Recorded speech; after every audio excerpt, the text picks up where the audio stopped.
नमस्कार। कालिम मेरा। सबसे पहले मैं भव्य स्वागत और आतिथ्य सत्कार के लिए राष्ट्रपति जी का हृदय से धन्यवाद करता हूं। कल जब से मैंने साइप्रस की धरती पर कदम रखा है, राष्ट्रपति जी और यहां के लोगों ने जो अपनापन और स्नेह दिखाया, वह सीधे दिल को छू गया। अभी कुछ देर पहले मुझे साइप्रस के इतने बड़े सम्मान से अलंकृत किया गया। ये सम्मान केवल मेरा नहीं, 140 करोड़ भारतीयों का सम्मान है। यह भारत और साइप्रस की अटूट मित्रता की मोहर है। इसके लिए मैं एक बार फिर हृदय से आभार व्यक्त करता हूं। फ्रेंड्स, साइप्रस के साथ हम अपने संबंधों को बहुत महत्व देते हैं। लोकतंत्र और रूल ऑफ लॉ जैसे मूल्यों में साझा विश्वास हमारी साझेदारी के मजबूत आधार है। भारत और साइप्रस की मित्रता न परिस्थितियों से बनी है और न ही सीमाओं से बंधी है। ये समय की कसौटी पर बार बार परखी गई है और समय के हर दौर में हमने सहयोग, सम्मान और समर्थन, इस भावनाओं को जीवंत रखा है। हम एक दूसरे की संप्रभुता और क्षेत्रीय अखंडता का सम्मान करते हैं। फ्रेंड्स, 2 दशक से भी लंबे अंतराल के बाद किसी भारतीय प्रधानमंत्री की साइप्रस यात्रा हो रही है और ये आपसी संबंधों में एक नया अध्याय लिखने का एक स्वर्णिम अवसर है। आज राष्ट्रपति जी और मैंने द्विपक्षीय संबंधों के सभी पहलुओं पर व्यापक चर्चा की। साइप्रस के विजन 2035 और विकसित भारत 2047 के विजन के कई पहलुओं में समानता है। इसलिए हम साथ मिलकर भविष्य को आकार देंगे। अपनी साझेदारी को स्ट्रैटेजिक दिशा देने के लिए हम अगले 5 वर्षों के लिए एक ठोस रोडमैप बनाएंगे।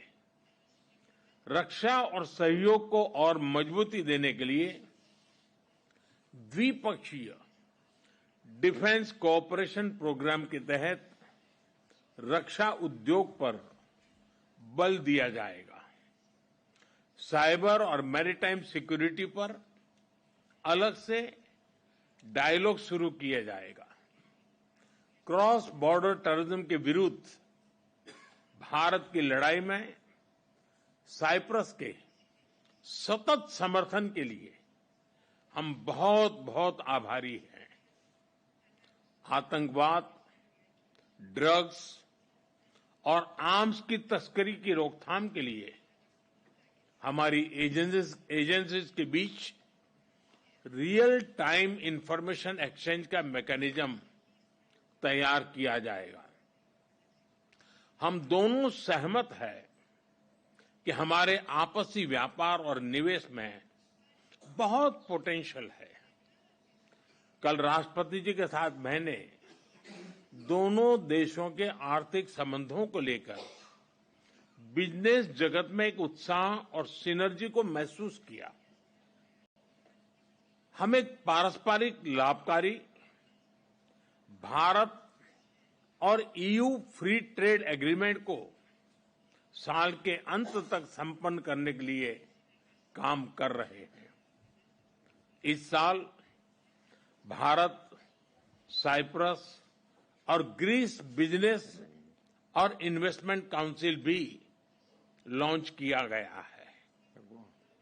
इन इनिशिएटिव से दोनों देशों के बीच आपसी व्यापार और निवेश को भी बल मिलेगा। Technology, innovation, health, agriculture, renewable energy, climate justice जैसे क्षेत्रों में आपसी सहयोग पर भी विस्तार से बात हुई है। साइप्रस में योग और आयुर्वेद के प्रसार को देखकर हम उत्साहित हैं। भारतीय टूरिस्ट के लिए भी साइप्रस एक पसंदीदा डेस्टिनेशन है। उनके लिए डायरेक्ट एयर कनेक्टिविटी बनाने पर जोर दिया जाएगा। हमने निश्चय किया कि मोबिलिटी एग्रीमेंट को जल्द पूरा करने के लिए काम किया जाएगा। फ्रेंड्स, यूरोपियन यूनियन में साइप्रस हमारा विश्वसनीय पार्टनर है। अगले वर्ष साइप्रस की यूरोपियन यूनियन अध्यक्षता के लिए हम शुभकामनाएं देते हैं।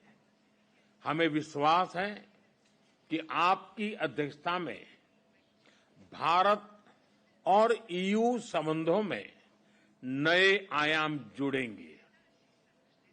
वीएन को समकालीन बनाने के लिए जरूरी रिफॉर्म्स को लेकर हमारे विचारों में समानता है। साइप्रस द्वारा सिक्योरिटी काउंसिल में भारत की स्थायी सदस्यता का समर्थन करने के लिए हम आपके आभारी हैं। पश्चिम एशिया और यूरोप में चल रहे कॉन्फ्लिक्ट को लेकर हम दोनों ने चिंता व्यक्त की है। इनका नकारात्मक प्रभाव केवल उस क्षेत्र तक सीमित नहीं है। हम दोनों मानते हैं कि यह युद्ध का युग नहीं है। संवाद से समाधान और स्थिरता की बहाली ये मानवता की पुकार है। मेडिटरेनियन क्षेत्र के साथ कनेक्टिविटी बढ़ाने पर भी हमने बात की। हम सहमत हैं कि India middle east Europe economic corridor से क्षेत्र में शांति और समृद्धि का मार्ग प्रशस्त होगा। राष्ट्रपति जी, मैं आपको भारत यात्रा के लिए सादर निमंत्रित करता हूं। आशा करता हूं जल्द ही भारत में आपका स्वागत करने का अवसर मिलेगा।